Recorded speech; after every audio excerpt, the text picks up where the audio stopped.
ஏன்னா மக்களே, இந்த மாங்காய் வச்சு விளையாடிட்டு இருக்கேன்னு பார்க்குறீங்களா? அது ஒன்றும் இல்லை. இந்த மாங்காய் இருக்குல்ல, இது நமக்கு எப்படி இருந்தாலும் பிடிக்கும். மாங்காயில் உப்பு வச்சு சாப்பிட பிடிக்கும். மாங்காவை வந்து பழுக்க வச்சு பழமாக சாப்பிட பிடிக்கும்.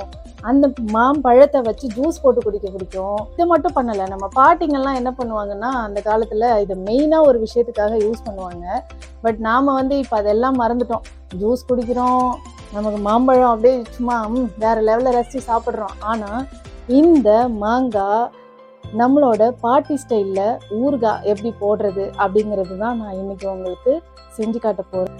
ஒரு 6 வயசு குழந்தையால் கூட மாங்காய் ஊறுகாய் போட முடியும். அந்த அளவுக்கு ரொம்ப ஈஸியாக சூப்பராக நான் சொல்லித்தரேன்.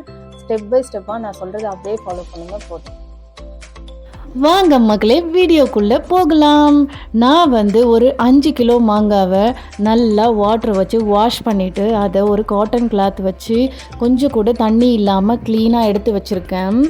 அதுக்கப்புறமா அந்த மாங்காவை குட்டி குட்டியாக கட் பண்ணி வச்சுருக்கேன். ரொம்ப பொடியாக வேணாம், கொஞ்சம் நார்மல் சைஸில் கட் பண்ணிக்கலாம். எனக்கு அந்த வேஸ்டேஜ் போக 3 கிலோ மாங்காய் வந்து இப்போ இருக்குது. ஸோ அதுக்கு நம்ம 1 கப்பு வந்து உப்பு எடுத்துக்கலாம், 1 கப்பு வந்து மிளகா பொடி எடுத்துக்கலாம். அதுக்கப்புறம் 1/2 கப்பு வந்து கடுகு, 1 ஸ்பூன் வந்து வெந்தயம் வச்சுருக்கேன்.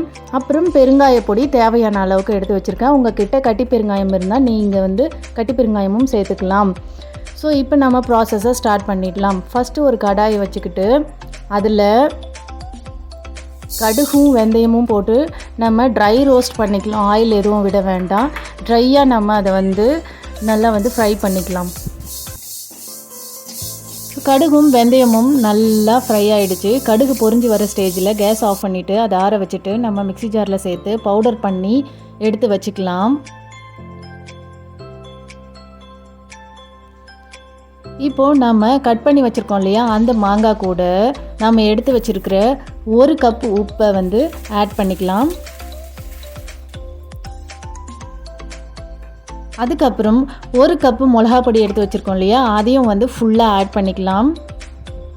அப்புறம் நம்ம கடுகும் வெந்தயமும் ட்ரை ரோஸ்ட் பண்ணி பவுடர் பண்ணி வச்சுருக்கோம், அந்த பவுடரையும் வந்து ஃபுல்லாக சேர்த்துக்கலாம்.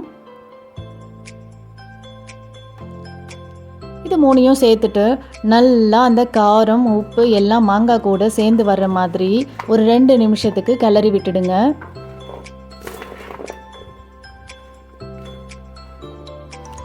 இப்போ நான் நல்லா மிக்ஸ் பண்ணி விட்டுட்டேன்.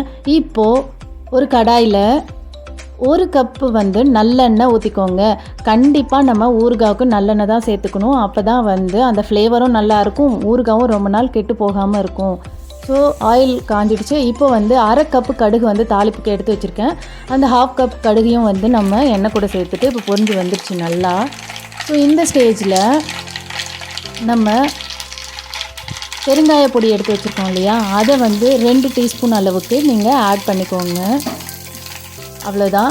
அப்படியே அந்த தாளிப்பை எடுத்து நம்ம மாங்காவோட மிக்ஸ் வச்சுருக்கோம் இல்லையா, அதில் ஊற்றிட்டு ஒரு 2 நிமிஷத்துக்கு அந்த ஆயில் உப்பு காரம் எல்லாம் அந்த மாங்காய் கூட சேர்ந்து வர மாதிரி ஒரு 2 நிமிஷத்துக்கு நல்லா கிளறி விட்டுருங்க.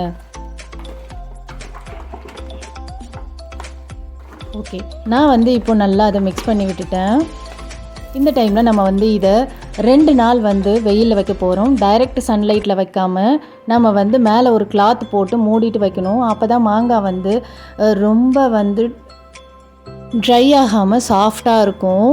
இந்த ஊறுகாய் பார்த்திங்கன்னா உங்களுக்கு 1 வருஷத்துக்கு வந்து கெட்டு போகாது. நீங்கள் வெளியில் வச்சே யூஸ் பண்ணிக்கலாம். பார்த்திங்கன்னா தெரியும், 2 நாளுக்கு அப்புறமா அந்த ஆயில் உப்பு எல்லாம் சேர்ந்து சூப்பராக வந்திருக்கு. இதை வந்து ஒரு செராமிக் ஜார்லேயோ இல்லை கிளாஸ் ஜார்லேயோ நீங்கள் ஸ்டோர் பண்ணி வச்சுக்கோங்க. அப்போ தான் அது வந்து கெட்டு போகாமல் ரொம்ப நாள் நமக்கு நல்லா இருக்கும். இந்த ஊறுகாய் ரெசிபி உங்களுக்கு ரொம்ப யூஸ்ஃபுல்லாக இருந்திருக்கும்னு நான் நம்புகிறேன். இந்த மாதிரி உங்களுக்கு நிறைய ரெசிபீஸ் நம்மளோட விளாக்ஸில் வேணும்னா நம்ம வீடியோவை லைக் பண்ணுங்கள், ஷேர் பண்ணுங்கள், கமெண்ட் பண்ணுங்கள். மறக்காமல் நம்மளோட சேனலை சப்ஸ்கிரைப் பண்ணுங்கள்.